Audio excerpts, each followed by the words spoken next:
All right, let's talk about Universal Insurance, ticker UVE. They just dropped their Q2 earnings, and honestly, it's a real head-scratcher. The headlines looked amazing, but the stock, well, it took a nosedive. That kind of mystery is exactly what we love to solve here. So let's dive in. So here's the core of the puzzle we're trying to solve today. On the one hand, Universal had what looks like a fantastic quarter, absolutely crushing analyst expectations. But on the other hand, the stock got beaten down. And, a disconnect like that, it tells you the market is seeing something that the big splashy headlines completely missed. And this slide really puts it in black and white, doesn't it? It's a tale of two completely different stories. You've got an earnings per share beat of almost 10%. I mean, that's solid. But then a stock drop of over 7% after the report? How does that even happen? These two numbers should not be in the same sentence. Which brings us to the big question for this whole explainer. When the headlines are all shouting beat, but the market is screaming sell, well, that means Wall Street is looking right past the big, shiny numbers and focusing on something lurking in the details. The question is, what was it? Okay, first things first.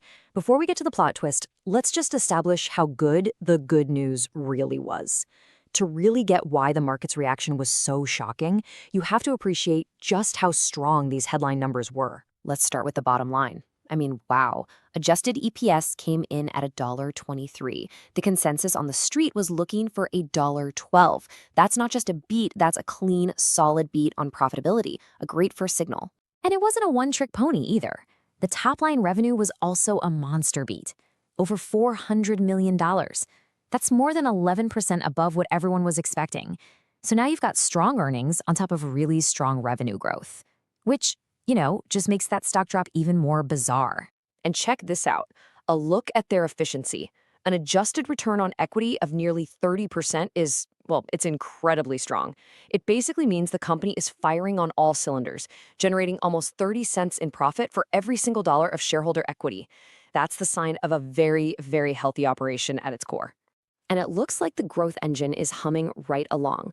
All the key premium metrics are up year over year. And if you dig in just a little, you find a really cool story. This growth was actually driven by a huge 25% jump in states outside of Florida. So that expansion strategy they've been talking about, it looks like it's really starting to pay off.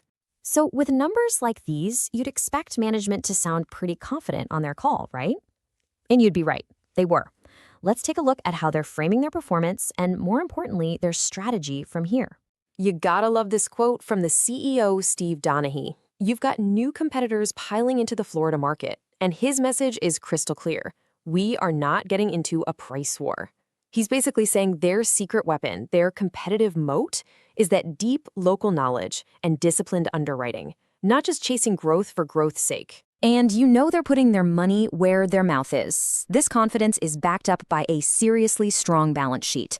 The CFO, Frank Wilcox, didn't mince words. He said their capital position is abundant. And they proved it, too. They went out and bought back $7.4 million worth of their own stock this quarter. That is a massive vote of confidence from the people who know the company best. So, let's recap. We've got great numbers, confident management, a solid growth story. The whole thing seems perfect. So, what gives? It's time for the reveal. Let's find the clue that was hiding in plain sight that spooked investors and solves this whole paradox. Okay, to understand what happened, we need to talk about one crucial metric. For an insurance company, this number is everything. It's called the net combined ratio. It's a fancy name, but the idea is super simple. It just measures how much they pay out in claims and expenses versus how much they bring in from premiums. All you need to know is this: below 100% is good. It means you're making a profit on your actual insurance policies. And here it is. This is the smoking gun. This is the one number that explains the entire paradox. The net combined ratio jumped by 190 basis points, all the way up to 97.8%. Now, remember, anything under 100 is still profitable, but moving from 95.9 to 97.8 means their underwriting profit margin just got squeezed by nearly half. That much thinner cushion, that smaller margin for error, is exactly what spooked the market. It signals that there's pressure building on their core business no matter what the big headlines say. So, what caused the squeeze? Well, it was kind of a 1-2 punch. First, the loss ratio went up, which means they paid out a little more in claims than they expected. And second, the expense ratio also ticked up, and that seems to be driven by the costs of expanding into those new states. So it looks like that growth we were excited about earlier, well, it came with a price tag. And that's what had investors worried. Okay, so we've cracked the case. We know why the numbers were good, and we know why the market still sold off. So now let's put it all together and look ahead. What does this all mean for the next quarter and beyond? Looking forward, management's official guidance is actually pretty confident. They're projecting solid numbers. And notice this, that Q1 2026 EPS is guided right back up to that strong $1.20 level. To me, that says management believes this margin pressure we saw in Q2 was a temporary blip and that they expect profitability to snap right back. So, after weighing everything, our rating on the stock is outperform. Now, why? Despite the market's very real caution on those margins, we think the sell-off was an overreaction. When you factor in the fundamental earnings power, the abundant capital, those smart share buybacks, and that deep Florida expertise, it suggests the company is in a great position to manage these costs and outperform its peers. So how might you play this? Well, here's a plausible trade idea we're calling ratio reversal arbitrage. You'd go long on UVE, making a bet that their 25 years of experience will let them get that combined ratio back under control. And at the same time, you could short a basket of weaker regional insurers who just don't have UVE's discipline or capital.